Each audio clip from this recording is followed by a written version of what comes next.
Grace and peace be unto you from God our Father and from the Lord Jesus Christ. Well, you know who I am. I'm Archbishop Blunt. I'm privileged to be your senior pastor and your bishop and archbishop. And this is the house that McKinley built and the house that I am privileged and blessed to superintend. I'm here with a longtime friend of Elim and to many churches and many buildings of this type in our city and in our nation. I'm here with Mr. Ray Tiedemann and some members of his very courageous team. We're here, and this is like home for Ray, because if you remember back in 2009 or maybe 2010, somewhere in there, it was Ray Tiedemann who came in and he did the first restoration of the temple under my tenure. And we restored the asp, and we did many different areas in the temple and restored it to its natural beauty. At that time, Ray also did alert us that we would have issues at some point with the temple ceiling. He observed some cracks that existed during the time of our founder, Archbishop McKinley, but he felt that we could, make it, but at some point we would be faced with the condition that we are faced with now. That being said, when Lydia brought to my attention that she walked into the temple and there was this big chunk of plaster that had fallen from the ceiling, needless to say, I thought that I was going to have a heart attack at that time. But thank God I'm still here with you to talk about it. We contacted Ray immediately, and as usual, he made the trip here to Brooklyn, and he shared with us that time is of the essence, that more will soon fall, and that we were blessed that we were given this indication that it is time to address the issue. So we cannot make this journey forward without Ray Tiedemann and his team. And so he's here today, and he's going to show us the condition of our ceiling once again. It is a fibrous plaster. And Ray, you have in this bucket, this bucket here is the contents of our ceiling. And I'm going to ask Ray, you see the contents right there. I'm going to ask Ray if he could show us exactly what the contents of our ceiling are currently. Yeah, so the ceiling's made out of natural plaster with natural fibers reinforcing it. The decorative plaster is all made in a mold, and the natural fibers are embedded. It's like a burlap, like you would think of like a canvas, embedded in the plaster, and that's put in there so the plaster can be made extra thin and lightweight enough to hang from the structure. What happens over time, these fibers that are in the plaster start to desiccate and no longer have the strength to support the plaster. So hold on a minute, Ray, are you saying that at this time that we no longer have the kind of support needed to hold our ceiling in place? That's right. If you look at this piece here, this is a piece of plaster embedded with the burlap. If you just take it like that, it breaks really easy, and the fibers no longer have any strength. They just disintegrate in your fingers, these little fibers. I think an Oreo cookie is stronger than that. Yeah, the fibers are shot. Now, that's the panel. That's how the panels are constructed, but the way they're hung, and as I mentioned earlier, they're hung, this is a wood substructure. They take plaster, they mix it with hemp, which is another natural fiber, and they wrap those wads around the wood structure and hang the panels from that. Those wads have the hemp inside of them, and again, the hemp, over time, it dry rots. It's a natural fiber. This is some of the hemp that was up in the attic that wasn't embedded in the plaster. It just disintegrates in your fingers. The hemp inside the pieces is in just the same amount of deterioration. Ray, can I interrupt you for a moment? What Ray just picked up, the pieces of hemp, the burlap that once held everything together. And when Ray held it in his hand, and gently crushed it, it went to dust. The other one that had. And so notice what our ceiling has become like. Like when one's life is over, when, as the priest does the committal, they say ashes to ashes, dust to dust. And our ceiling has reached the ashes to ashes and the dust to dust. But I'm very happy that we have Ray and his team with us. I'm telling you, these are some brave men. They went up into the ceiling, and I'll tell you a joke in a minute. But they went up there, and as a matter of fact, let me just take a moment, and I want Ray to introduce his team. As a matter of fact, he has one of his team members who also worked on the restoration, our last restoration in 2009/10. And he's here, he's back again, came in with a vengeance, got all hooked up, and went up into the ceiling and really demonstrated a love for not only the work, but a commitment and willingness to help us to rejuvenate, to restore, to revive the condition of our ceiling. So Ray, why don't you introduce your team, and then we're going to come back to what you have in your hand. Yeah. So this is Johnny Felipe. He's my right-hand man. That's John Felipe? John Felipe. John, thank you so much. Yeah. And he's my right-hand man. He's my plaster expert, my paint expert, and he runs most of my projects. Hugo is one of our project managers, and he's also versed in plaster conservation and been around for a lot of years. And then I have my son, John Tiedemann, who's in training, but he's been with me for about 8 years now, and he also was up in the attic. Just to add to this. Well, wait a minute. Now, Ray, you got all of this going on here. He talked about Felix, he talked about Hugo, and these guys, they were talking Portuguese. And I said, well, where are you from? So he said, oh, I'm sorry, we're talking Portuguese. So they have people all over the world working on our project. And I'm grateful for both of you. Thank you so much. But what's touching to me is that Ray has his son. His son came when his dad came to originally look at the project, and they went up there and they saw it. But Ray knows what he's talking about. Ray is third generation, and his son is fourth generation Tiedemann experts in this type of restoration. And they're one of the foremost companies in the country that does this. It was Ray's grandfather who started the company. Ray came in at about 10, 12 years of age, brought the company at 20, and today's history, now he's big and bad and relaxing, trying to semi-retire, but he can't retire until this project is done. And so John is here, and John is looking to really make a dent in this for us. And so we have 4 generations of Tiedemans with expertise, and they have a team of experts who are going to be working on our project. But there's one more individual that has become a professional member of Ray's team, although he belongs to our team. Justin went up into the ceiling. I call myself trying to go up, but I made it halfway and I had to stop. I just couldn't do it.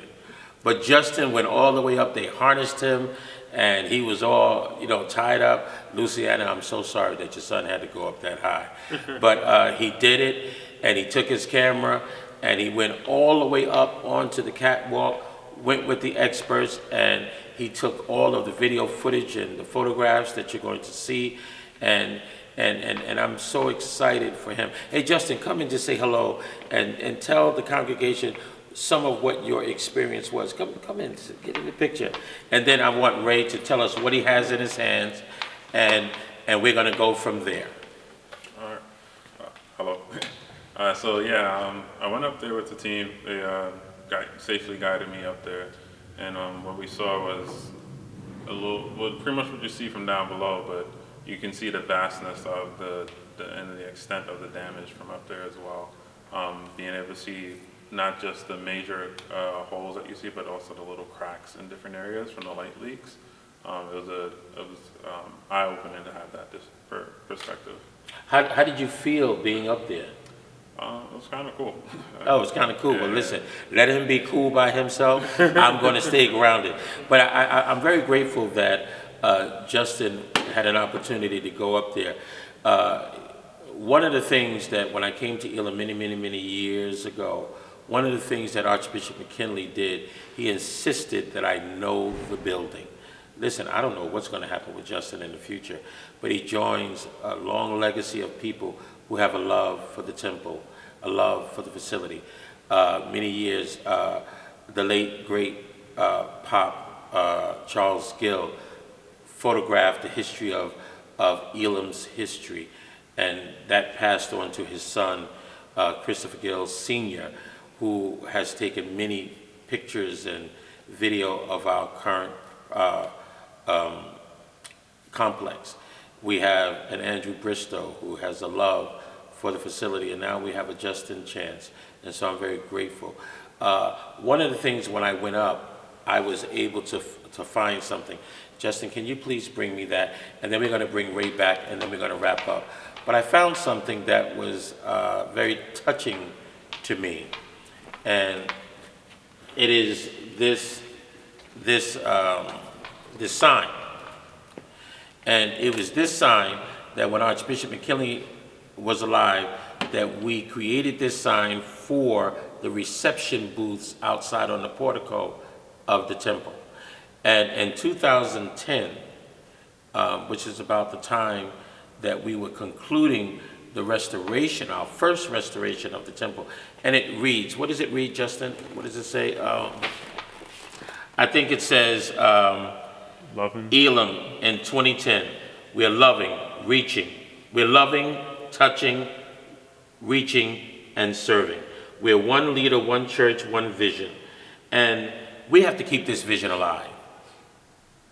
The vision of Elim is too valuable to go under and not continue. And it is my determination, it is my commitment to God, to this ministry, and to you, the people who are a part of this ministry, to keep the vision alive. We've got to come back into this temple. Miracles happened in here, healings, deliverance, so much, and most of all, the Word of God took place. So, Ray, as we wrap up, I see you have some things in your hand. So Tell us about that. So this is one of the two connections, which originally was attached to one of the fibrous panels, and it was hung over a wood structure. You can see a cross-section of the wood structure here. This is the plaster wad with the jute inside of it. You can see right here. Oh, wait a minute, Ray, hold tight. The wood has remained in place, but the plaster has disintegrated. Notice, God's natural creation remained intact, but the man-made substance has a limit to it. So this that we're experiencing is a limit to the man-made product. But we have men who are able to restore it. What else, Ray? Yeah, so this piece actually broke off of here, and you can see the actual natural fibers like I was showing you out of the Yes. bucket, and they just disintegrate in your fingers when you touch them. They're shot. So this piece of plaster no longer has the strength. It just crumbles, and, Wow. and the fibers crumble with it. You see there? Wow, look at what's happening right in his hands. So as we conclude, Ray tells me that we have to move with urgency.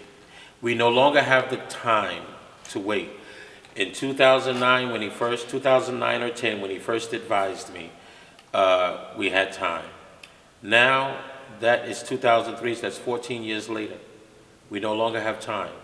We have to move with a swiftness, with an urgency. And Ray, I want to thank you so much for taking on the willingness to take on this commitment. Now, this is not cheap. It's going to cost us some money. I don't want to talk about it now, but what I do want to talk about is the need. And there is a cause for this. and I'll be back to you with some more numbers. We're going to revisit the numbers. Ray is going to see whatever he can do for us to make it affordable to us, but we have to do it. We have no choice. So, Ray, tell us, how long do you think a project like this, once we begin, may take us? About 4 months. So about 4 to 5 months. So to be conservative, let's say between 4 to 6 months, it's going to take us to get this project. But we don't have 4 to 6 months to wait to begin the project. We have to get started now. Ray, what is the first thing that you need to do once we're getting ready, once we start the project? Do we have to do some sort of netting, scaffolding? What are some of the things? Are we working from below or above? Most of the work's done from above, and that's something I was going to get to. There's not a safe place to stand up there. It's all substructure hung from the roof rafters, and that substructure is wood. It's not safe to put planks on that or work off of that, so we have to put hanging systems up there that get us close enough to it we could get on it and lay on our bellies and get to the back of the plaster without actually putting any weight on the structure. Pretty complicated, and it's pretty precarious, and it's not a place you want anybody that's not a trained rigger up there looking at or trying to get there or move around, because somebody could get seriously hurt if they misstep up there. And we don't want anyone to get hurt, and with experts on hand, we doubt that will happen. Yeah. So one of the things that we have to agree from jump is that the Archbishop is not going back up there. I just can't do it. But I'm grateful. All right, so we're going to get started. I want you to give. I want you to give. I want you to give. I need you. And Ray's getting a call. Sorry, guys. So while he takes his call, let me finish telling you, I need you. We wanted this to not be fixed. We didn't want this to be edited. We wanted this to be the natural truth. And again, I want to thank Ray Tiedemann. I want to thank his next generation, his son, and his team of experts. You see, Tiedemann has its next generation in preparation for the future. Elim, we have to prepare our ceiling for the next generation of ministry that will come forth from this ministry. Let me also state, while Ray painted a clear, honest, direct picture of the state of our ceiling, our structure is still firmly intact. So the structure is strong. The structure can stand, but the ceiling must go through a restoration. So I'm counting on you to partner with me as we partner with the ministry and with Ray Tiedemann to get our ceiling restored. Thank you so much. I love you, and there's nothing you can do about it. Thank you, Archbishop. Thank you. Thank you very much. Thank you. Thank you. Thank you. Thank you. Thank you, John. Thank you so much. And thank you, Justin. Thank you so much. Thank you, everybody. And thank you. Now look at somebody and tell them, we got to get to work. Come on, tell them, we got to get to work. Come on, come on. Find somebody, tell them, we've got to get to work. Love you. Have a good day.